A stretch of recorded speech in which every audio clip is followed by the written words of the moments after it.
Hi ಎಲ್ರಿಗೂ ನಮಸ್ಕಾರ. ನಾನಿಲ್ಲಿ ಬಾಳೆದಿಂಡಿನ ಡಿಟಾಕ್ಸ್ ಡ್ರಿಂಕ್ ಮಾಡ್ಕೊಳ್ಳೋದಕ್ಕೆ ಬಾಳೆದಿಂಡು ಹಾಗೆಯೇ ಪುದೀನ, ಕಾಳುಮೆಣಸು, ಸ್ವಲ್ಪ ನಿಂಬೆಹಣ್ಣು, ಉಪ್ಪನ್ನು ಸೇರಿಸಿ ನೀರನ್ನು ಸೇರಿಸಿ ಗ್ರೈಂಡ್ ಮಾಡ್ಕೊಂಡಿದ್ದೀನಿ.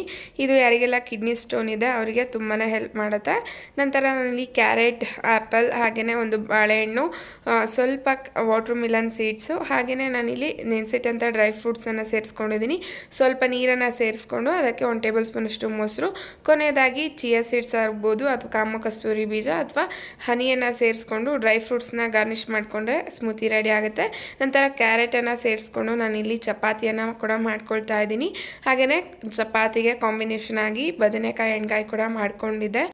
ನಂತರ ನಾನಿಲ್ಲಿ ಹೋಮ್ ಮೇಡ್ ತುಪ್ಪದ ಕ್ರೀಮನ್ನು ಮಾಡ್ಕೊಳ್ತಾ ಇದ್ದೀನಿ. ಇದು ಆ್ಯಂಟಿ ಏಜಿಂಗ್ ಆಗಿ ವರ್ಕ್ ಆಗುತ್ತೆ. ಯಾರಿಗೆಲ್ಲ 30 ವರ್ಷ ಇದ್ದರೂ ಕೂಡ 20 ವರ್ಷದವ್ರ ಥರ ಹೆಂಗಾಗಿ ಹೆಲ್ದಿಯಾಗಿ ಗ್ಲೋಯಿಂಗ್ ಆಗಿ ಕಾಣಿಸ್ಬೇಕನ್ನೋರು ಈ ಒಂದು ಕ್ರೀಮನ್ನು ಟ್ರೈ ಮಾಡ್ಬೋದು. ಪೂರ್ತಿ ವಿಡಿಯೋ ಬೇಕಂದರೆ ಲತಾ